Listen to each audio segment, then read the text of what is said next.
How to quickly find a picture in the gallery on the iPhone. Have you ever wanted to find a specific picture in a collection of hundreds of photos?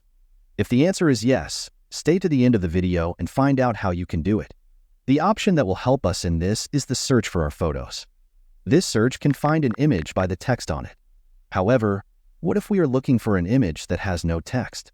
The answer is very simple. We will add a caption to the picture. How to do it? Open the image you want.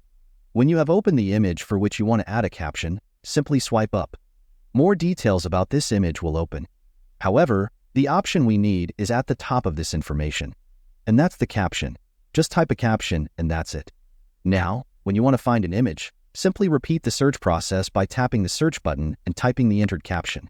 In this way, you can quickly search for images if you leave a caption on them. That's all for this video. If you found this tutorial helpful, don't forget to give it a thumbs up, subscribe for more similar tips, and hit that notification bell so you never miss an update from us. Thanks for watching, and I'll see you in the next one.